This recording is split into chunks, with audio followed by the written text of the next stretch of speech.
तो प्रॉब्लम तो पहले से ही थी। 2020 में कुछ ज़्यादा बढ़ गई थी और 2023 में तो ब्लास्ट हो गया था। मुझे ये लगता है कि जो आप हो ना वो वैसे ही रहने वाले हो। मैं आज भी बोल रही हूँ, कल भी यही बात बोलूँगी। मैंने लिख के भी यही दिया है कि भाई मुझे एक घर दे दो, क्योंकि वो घर मेरे हिस्से में आधा था, आधा हिस्सा आपका था। 19 साल से आप लोग एक साथ थे, if I'm not wrong। Nawaz sir तो ऐसे छोटे छोटे रोल करते थे, मिलते भी नहीं थे उस टाइम। नवाज के साथ जब मैं रहती थी एकता नगर में, 200 स्क्वायर फीट क्या बोल सकते हैं, 200 स्क्वायर फीट ही बोल सकते हैं, जहाँ पर बस एक कदम चले और घर खत्म।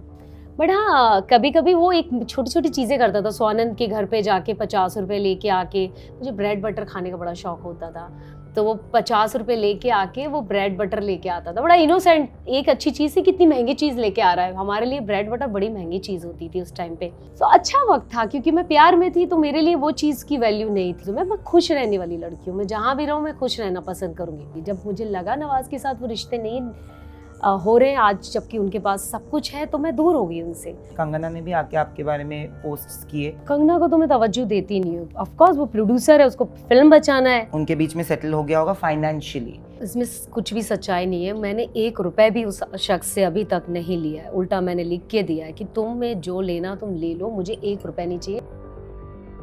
इनको आपने एक स्टार वाइफ की तरह देखा था। अब 2 हफ्तों में बिग बॉस OTT सीजन 2 के बाद इनका नया पहचान इनको मिली। Alia Siddiqui joins me for a conversation only on Bollywood bubble. कैसे है आप? इस वक्त थोड़ी सी बुरी हो, उसके पहले तक ठीक थे। क्योंकि आप मिडवीक एविक्शन हो गया इसलिए आपको बुरा लग रहा है? हाँ जी, बुरा इसलिए नहीं लग रहा है, बहुत ही अजीब तरीके से मैं निकली हूँ, तो ऑफ कोर्स वो थोड़ा सा अफसोस है मुझे उस चीज़ का। सोचा नहीं था कि कभी ऐसे निकलूंगी, बट पॉजिटिव देखो एक साइड में जाके, ऑडियंस ने बड़ा अप्रिशिएट किया इस चीज़ को, कि जो मैं वहाँ रह के, जो मेरी चीज़ों को देख के उन्होंने बहुत अच्छे से रिस्पॉन्स दे रहे हैं, जो मीडिया में आ रही है चीज़ें। सो विच इज़ वेरी गुड मेरे लिए, कि थैंक गॉड कि एक तरफ से उदास हुई हूँ, एक तरफ से पॉजिटिव हुआ, कि मेरा जो जाने का एक इंटेंशन थी कि यार मैं एटलीस्ट लोगों के दिल में जगह बना पाऊँ, कि शायद आप जैसा देख रहे हो, जैसा सोच रहे हो, मैं ऐसी नहीं हूँ। मैं अपनी बात रखती हूँ, तो उस चीज़ से लोग, आप टारगेट नहीं कर सकते कि आप गलत हो चीज़ें, क्योंकि मैं सच बात कर रही हूँ। सो लोगों ने इस चीज़ को शायद समझ रहे हैं, तो कुछ लोगों के जो रिव्यू या जो चीज़ें देख रही हूँ, जो आ रही है चीज़ें, तो वो बहुत पॉजिटिव आ रही है। सो ऑडियंस के लिए थैंक यू सो मच कि उन्होंने मुझे सपोर्ट किया है। जब आप स्टेज पे थी तब आपने एक बात बोली कि आज तक मेरी पहचान सिर्फ नवाजुद्दीन सिद्दीकी की बीवी के हिसाब से था, अब मैं यहाँ पे अपनी पहचान खुद बनाने आई हूँ। तो जैसे आपने कहा कि ऑडियंस ने आपको, आप कैसी हो अपनी निजी जीवन में, उससे परखा है इस शो में। आप खुश हो और विद द ऑडियंस लव? क्या आपको लगता है कि वो जो एक स्टार वाइफ का टैग है वो आप हटा पाए हो आपसे? और कितने सालों से ये इनसिक्योरिटी थी कभी कि अपना पहचान चाहिए, बार बार सिर्फ किसी की बीवी, किसी की, मतलब जो भी टैग्स होते हैं वो उससे जूझना पड़ा? हाँ जी, देखिए वो टैग तो हटने वाला है नहीं, ताउम्र रहने वाला है। बिकॉज हमारे साथ 2 बच्चे हैं, तो हम कभी ना कभी सामने आएंगे, तो भी सामने बात आएगी। सो वो टैग तो नहीं हटने वाला कभी भी लाइफ से। बट हाँ, शायद आलिया इंडिपेंडेंट होके कुछ लोग जान पाए कि यार जैसा हम सोच रहे थे शायद वैसी नहीं है, तो वो थोड़ी सी मुझे लगता कि वो सोच बदल जाए लोगों तक। बाकी मेरा काम, मेरी क्रिएटिविटी, वो तो मैं प्रूफ कर ही लूँगी, चाहे भी इसके बाद निकल के करूँ, चाहे जो भी मुझे करना है वो तो मैं प्रूफ कर ही लूँगी। उस चीज़ का तो मुझे गम नहीं है। और बट एक ही चीज़ है कि लोग जो नेगेटिव सोच रहे थे, तो वो एटलीस्ट पॉजिटिव आ रहा था। जो अभी के लास्ट नाइट में मैंने देखा, जितने भी चीज़ें लोगों के बारे में पढ़ रही हूँ, सब मुझे टैग कर रहे हैं, तो मेरे लिए वो बहुत बड़ी बात है। और मैं बहुत बहुत खुश हूँ इस चीज़ से कि ऑडियंस ने सपोर्ट किया है। बिग बॉस एक ऐसा शो है जहाँ पे अच्छे अच्छे लोग अंदर जाते हैं तो उनके दिमाग में एक स्ट्रैटेजी होती है और कंटेंट के नाम पे कुछ भी करते हैं। कभी कभी ये भी होता है कि उनको लगता है कि कंटेंट गंदा करोगे कुछ अंदर, तभी जाके आपको रखेंगे, क्योंकि लोग आपको देखना चाहेंगे, TRP बढ़ेगी, XYZ। आपने ऐसा किया नहीं, है ना? अगर आप करती शायद आप फिर भी घर के अंदर होती। क्या आपको ये फीलिंग थी कि कहीं ना कहीं अच्छाई को इतनी मान्यता नहीं दी जाती आज के ज़माने में? यार ऐसा कुछ बोलना नहीं चाहूँगी, बट मुझे ये लगता है कि जो आप हो ना वो वैसे ही रहने वाले हो। और आप जैसा सोच के जाते हो कि आप ये सोच के जा रहे हो कि मुझे जीतना है, मैं जीतने नहीं गई थी, मैं नेचुरल तरीके से जा रही थी कि मैं डिज़र्व करती होंगी तो मैं वहाँ तक पहुँचूंगी। बट उस चीज़ को एक ये नहीं बोल सकती कि मैं उसका सपोर्ट लेके कि लोगों को टॉर्चर कर लूँ या गंद फैला दूँ या लोगों को बुरा बोल के पब्लिक में आके ये दिखाऊं। ये सब गंद फैलाने तो मैं गई नहीं थी, और ना मेरे पास वो गंद है। जो लोग गंद फैला रहे हैं वो दिख भी रहे हैं, और सब लोग देख रही ऑडियंस। जो गंद नहीं फैला रहे हैं वो लोग भी दिख रहे हैं।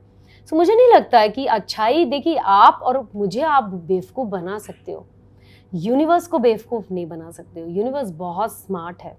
सो एंड कभी ना कभी यूनिवर्स आपको देगा। सो मैं उस चीज़ का वेट करती हूँ, क्योंकि मैं यदि गंद फैलाऊंगी तो मेरा बेटा भी या बेटी भी देख के बोली कि मेरी माँ ने गंद फैलाई है, मैं भी गंद फैलाऊँ। मेरी बेटी ने बोली कि मम्मा वहाँ जितने लोग गए हुए हैं वो लोग आप आ गए हो, और वो लेडी ऐसी थी और वो जीतेंगे उन लोग क्योंकि वो बुरे हैं। आजकल मम्मा बुरे लोग ही जीतते हैं। मैंने ली ये ऐसी बात नहीं है, ये गलत बोल रहे हो आप। बुरे लोग को जितना बढ़ावा ऊपर वाला देता है ना, उतनी जल्दी खींचता भी है। और जितनी तकलीफ़ें मुझे दे रहा है या मुझे जितनी प्रॉब्लम्स आ रही है मेरी लाइफ में, सो मुझे एक कहीं ना कहीं मैं स्ट्रांग हो रही हूँ। एवरी डे मैं अपने आप को सीख रही हूँ कि शायद मुझे ऊपर वाला मुझसे कुछ बेहतर करवाना चाहता है। तो मैं यूनिवर्स पे बिलीव करती हूँ, ना कि इंसान को अपनी चीज़ें बता के और उसको अपने आप में बताओ सारी चीज़ें। सो मैं बिलीव करती हूँ परमात्मा पे और एनर्जी पे बहुत बिलीव करती हूँ। बिग बॉस एक बहुत टफ शो है, स्पेशली मतलब with your psychology, because psychology के साथ बहुत प्रॉब्लम होता है, बिकॉज आप लोग को एक बहुत ही बंद कमरे में लिमिटेड रिसोर्सेज के साथ। बट मैं यहाँ पे आपसे बात करना चाहूँगी क्योंकि मैंने नवाज सर से भी बात की है। आप लोगों ने जब डेट करना चालू किया था तब नवाज सर के पास कुछ भी नहीं था, तो आपने वैसे हालात खुद अपनी निजी ज़िंदगी में भी देखे होंगे जहाँ पे उन्होंने कहा था कि आप लोग शायद दिन में एक बार खाना खा पाते थे। तो how do you look back at those days? What were the things that you went through? हाँ, बिग बॉस में भी ऐसे ही होता था। हम लोग को एक एक कटोरी कभी कभी खाना पड़ता था शाम के टाइम पे, और कॉफ़ी नहीं मिलती थी, आय हाय दूध नहीं मिलता था, और दाल मिल रही है तो प्याज लहसुन नहीं मिलता था। सो दाल उबली भी खानी पड़ रही थी कभी कभी। बहुत सारी चीज़ें फेस किया, बट मज़ा ये चीज़ में आ रहा था कि हम कुछ कम चीज़ों में भी रह के हम जिंदगी का एक चीज़ें सीख रहे हैं। लर्निंग है ना हमारे लिए कि ठीक है यार, कभी भी सिचुएशन आ सकती है, राजा से आप फ़कीर भी बन सकते हो। सो वो चीज़ के लिए मेरे लिए मैं उस चीज़ को तवज्जो नहीं देती हूँ। चीज़ों की वैल्यू मेरे लाइफ में नहीं। मैं ज़मीन पे भी सो सकती हूँ, मैं रिक्शे में भी चलती हूँ, तो मेरे लिए ये मैटर नहीं करता कि पैसा है तो बस आप उस चीज़ का मज़ा लो। ज़रूरत जितनी है उतना मैंने अपनी लाइफ में लिमिटेशन रखा है। नवाज़ के साथ जब मैं रहती थी एकता नगर में, सो आई थिंक हम लोग 200 स्क्वायर फीट क्या बोल सकते हैं, 200 स्क्वायर फीट ही बोल सकते हैं, जहाँ पर बस एक कदम चले और घर ख़त्म, ऐसा हो जाता था। हम लोग ने बहुत बुरा वक्त गुजारा था। तो एक वो भी वक्त था। मैं भी अपने घर में बहुत रिच फैमिली से नहीं आई हूँ, बट हाँ मेरी कल्चर फैमिली बहुत तमीज़दार तहजीबदार फैमिली से आई हूँ, बट वो भी मिडिल क्लास थी। तो वहाँ भी मैंने चीज़ें सीखा है, कम चीज़ों में रह के करना। फिर नवाज़ के साथ वक्त गुजारा, फिर अच्छा वक्त भी आया, फिर बिग बॉस में गई। तो बिग बॉस का इतना बड़ा मेरे लिए नहीं था, क्योंकि इतना झेला है तो ये कोई इम्पोर्टेंट नहीं रखता है मेरे लिए। मुझे यही जानना है कि 19 साल से आप लोग एक साथ थे, if I am not wrong? 2003 से तो 19 साल। पहले के टाइम में वो लोग वो नवाज सर तो ऐसे छोटे रोल करते थे, मिलते भी नहीं थे उस टाइम। और आधे से आधे रोल को तो पैसे भी नहीं मिलते थे। तो तब घर कैसे चलता था? घर एक्चुअली देखिए, पहले तो क्या होता था, नवाज को कभी महीने में एक छोटा सा रोल आ गया तो 2000-3000 मिल गया। सो कि पहले रेंट नहीं दे पाता था। उनके ब्रदर जो थे शमाज, वो रेंट देते थे, हमेशा उन्होंने ही दिया, ये बात सच है। रेंट हमेशा शमाज ने दिया क्योंकि वो टीवी करते थे।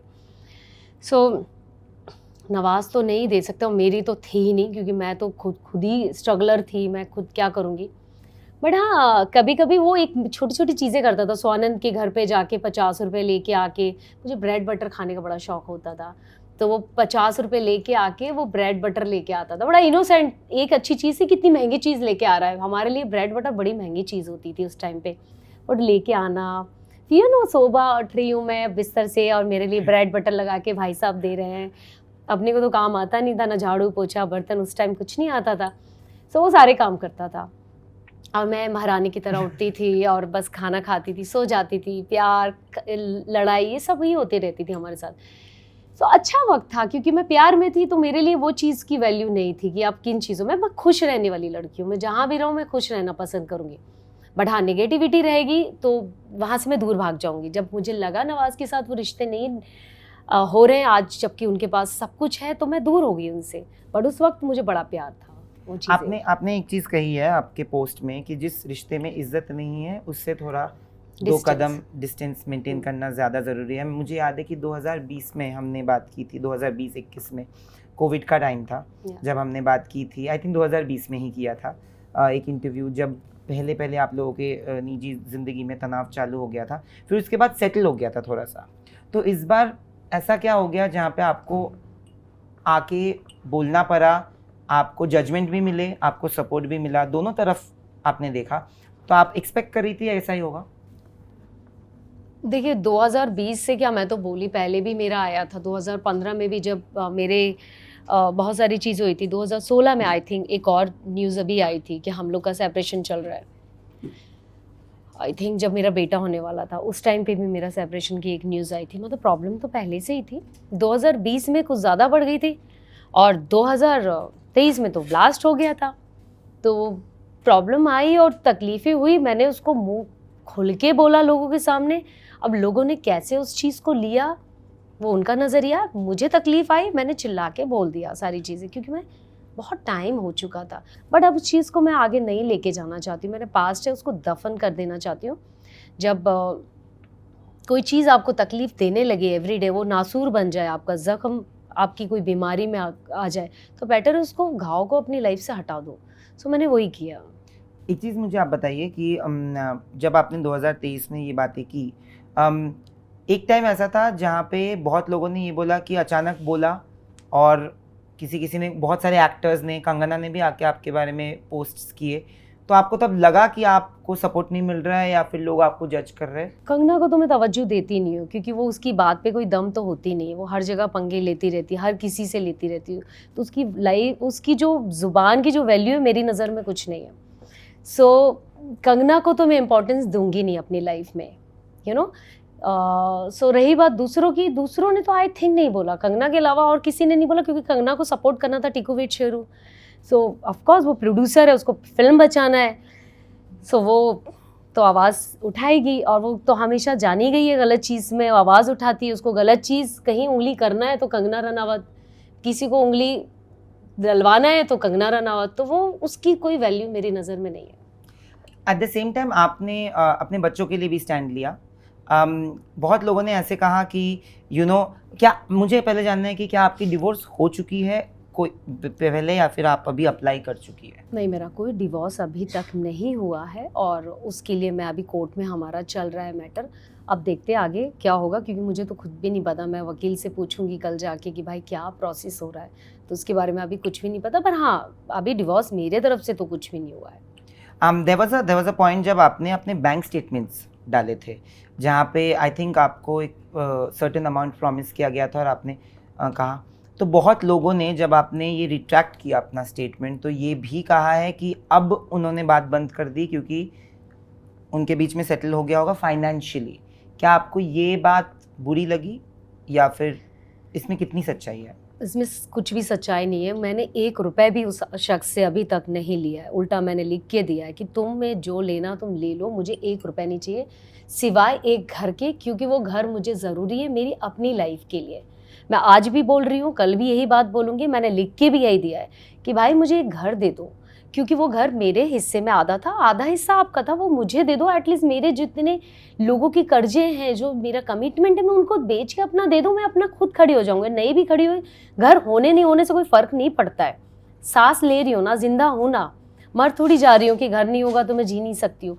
सो मैंने उस शख्स से 1 रुपए भी अभी तक नहीं लिया है। जो देता वो मंथली दे रहा, क्योंकि कोर्ट ने उसको दिया है कि बॉस आपको ये पेमेंट करना है, उसको आपको देना है, वो आप मना नहीं कर सकते। तो कोर्ट ने मुझे एक वो दिया है कि एक मंथली जो आता है, मैंने 1 रुपए भी उससे अभी तक नहीं लिया है। जो स्टेटमेंट था वही स्टेटमेंट आज भी मेरा बैंक का वही है। सो कोई चेंजेस नहीं आए। लोग वही तो कह रहे हैं कि लोग बोल रहे हैं ले लिया ले लिया। भाई ले लिया है तो नवाज आके दिखा दो ना मैंने क्या लिया है। जैसे मैं दिखा देती हूँ खुला मेरा स्टेटमेंट ये है, आप भी दिखा दो आके। यदि लिया है तो सामने दिखा दो, कोर्ट का कोई ऑर्डर दिखा दो कि भाई मैंने इतने पैसे लिए आपसे। True. तो वही चीज है कि वही बात करनी, वही चीज अपनी बदलने आई थी कि झूठ पे मैंने छोड़ा उसको, मैंने लिख के दिया कि मुझे तुझसे नहीं चाहिए भाई कुछ, मैंने उसको लिख के दिया है। तो वो कैसे बोल सकता कि मैं पैसे के लिए आई हूँ? पैसे के लिए आता नहीं, तो उन्होंने नहीं कोर्ट बोला, से। मैं और मतलब हाँ मतलब ऑडियंस भी जो Noise. उन्होंने भी बोला था बहुत सारी चीजों में कि मैंने इसको इतना दिया, ये सारी चीजें किया है। तो मैं वही बता रही हूँ कि गलत चीज मत बताओ, जो भी चीजें सच बोलो। एक्चुअली मैंने क्यों बोला कि उन्होंने, बिकॉज देखिए मुझे नहीं बोला, जब मैंने उनसे पूछा था, आपने इंटरव्यू देखा भी है, आपने जैसे कहा, उन्होंने सिर्फ मुझे ये बोला कि हम दोनों के बीच में कुछ भी हो, मैं बस ये इस बात से खुश हूँ कि मेरे बच्चे स्कूल जा रहे हैं, जो एक नेसेसिटी है। तो बच्चों के लिए आप दोनों एक साथ एटलीस्ट वो को पेरेंटिंग करोगे, या फिर मतलब डिफरेंसेस थोड़ा सा हट जाएंगे, या फिर अभी भी डिफरेंसेस है? नहीं, बच्चों के लिए तो हमने बात किया था। लास्ट टाइम मैं आने से पहले ही मैं उसके दुबई में मिली, उसके साथ हम दोनों ने मैच भी देखने गए बेटे का, और बाकायदा वो मेरे बराबर में ही बैठा था और हम दोनों बात भी कर रहे थे बच्चे के लिए। बट पर्सनली हमने कोई बात नहीं किया। बच्चे के लिए तो करेंगे यार। यू नो, जब हमने आपका वीडियो देखा बिग बॉस OTT के प्रीमियर पे बच्चों का, क्योंकि वो आ नहीं पाए, वो दुबई में है, तो आपकी बेटी तब तो 10 साल की थी, और उसके तो पहले तो 5 साल की थी जब पहले जब आने लगी थी। तो एक माहौल होता है, बहुत लोग बोलते हैं कि एक बच्चा जो बचपन से ये आस पड़ोस में देखता है ना, अपने इतने क्लोज प्रॉक्सिमिटी में, या तो वो थोड़ा सा मतलब एक होता है चाइल्डहुड का trauma. Do you feel that somehow it's important for you to shield them? क्योंकि नवाज सर, आप लोग पब्लिक फिगर्स हो, तो और भी ज़्यादा लिखा जाता है, और भी ज़्यादा बोला जाता है, and your son is even younger. अभी तो बेटी शायद समझने लग गई है, तो उनका रिएक्शन कैसे रहता है और आप उनको कैसे प्रोटेक्ट करते हो? वो एक्चुअली देखिए, वो इतने ऐसी सिटी में रह रहे हैं, दुबई सिटी में, और मैंने हर तरफ से उसको मेंटली स्ट्रॉन्ग किया, हर हालात में रहने की, हर चीज़ में। सो वो फ्लेक्सिबल है। उसको मैंने बताया कि यार जो किसी से प्रॉब्लम होती है, चीज़ें होती है, इसका मतलब ये नहीं कि आप गले में टैग बन के उसको बस लेके घूमते रहो। मुझे आपके पापा से या पापा को मुझसे प्रॉब्लम है, हम दोनों ने सेपरेशन कर रहे हैं कि ठीक है, आपके लिए वो फादर रहेंगे, मैं आपके लिए माँ रहूँगी।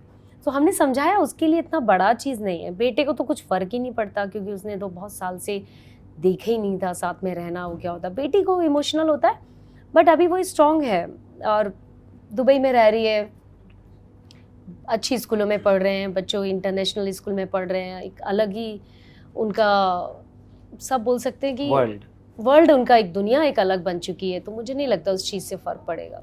एक और चीज़ जो मुझे आपसे पूछना है कि you know, when you talk about your kids, you have decided to move on in life. आपकी ज़िंदगी में अभी एक दोस्त है जिनके बारे में आपने पर्सनली जाके बात की है, मतलब ओपनली।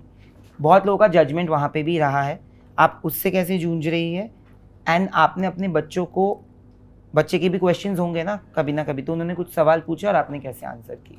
मेरी बेटी ने मुझसे पूछा था, मैंने उसको बोला कि मेरे फ्रेंड है और कुछ भी नहीं है, ऐसा कुछ भी नहीं है। और उसने बोली कि मम्मा मुझे जहाँ तक देख रही हूँ मैं ये सारी चीज़ें, सो मैंने बोला बेटा मैं हर चीज़ आपको सच बताऊँगी, जिस दिन मैं कोई डिसीजन लूँगी तो मैं 100% आपको सच बताऊँगी। और उसने मुझे बोला भी कि मम्मा आप मुझसे सच बोलोगे ना तो मैं आपकी रिस्पेक्ट करूँगी, और मैं अपनी बेटी को ज़रूर बताऊँगी इस रिलेशन के बारे में, बट राइट टाइम नहीं है। हर टाइम आता है, अभी वो टाइम नहीं है, शायद वो थोड़ी मैच्योर हो जाए 1 साल 1.5 साल। और मैंने उसको ये इसलिए बोला उसको कि अभी मैं उसको कुछ बोलूँगी तो शायद उस चीज़ को नेगेटिव ले के जा सकती है, तो सही टाइम पे बोलूँगी। उस बीच में मुझे भी तो पता चल जाएगा लोगों के बारे में क्या है सारी चीज़ें।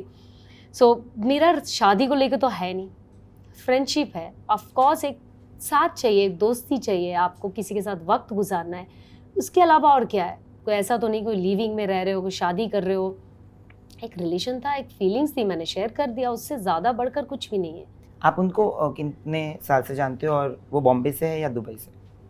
वो नहीं, वो इटली से। अच्छा, ना दुबई ना वो वहाँ से, इटली से। दुबई में IT का बंदा है, और बस इतना ही जानती हूँ। उसको पार्टी में मिली थी और उसको मेरी आंखें अच्छी लगी थी, मुझे उसका फेस अच्छा लगा, हमने बात किया, और फिर बात करते करते और मेरे ये जो लाइफ की जो चीज़ें हो रही थी पिछले महीने। सो उस बीच में बहुत कनेक्ट किया उसने मुझसे और बहुत सपोर्ट किया मुझे मेंटली। मुझे भी लगा चलो ठीक है, एक आदमी सपोर्ट कर रहा है, यही तो चाहिए यार लाइफ में, भागना थोड़ी है सब जगह। एक जगह सपोर्ट, मतलब एक आदमी से भी सपोर्ट मिल जाता, ठहर जाती है आपकी लाइफ। सो मुझे उससे वो चीज़ नज़र आई। और इंटेलिजेंट तो है ही, और बहुत रिस्पेक्ट करता है, जेंटलमैन भी है। आगे देखते हैं क्या होता है। But thank you so much. I hope अगर आपको एक मौका मिले तो आप जरूर वापस जाना। इस Yeah. बार थोड़ा गेम सोच के समझ के, ज्यादा दिल से ना खेल के थोड़ा दिमाग से खेलना Yes, आप। yes. And all the best. Thank you. दिल से खेल के आएंगे और दिल से ही जीत के आएंगे। हाय, दिस इज आलिया सिद्दीकी। आप मुझे देख रहे हैं बॉलीवुड बबल।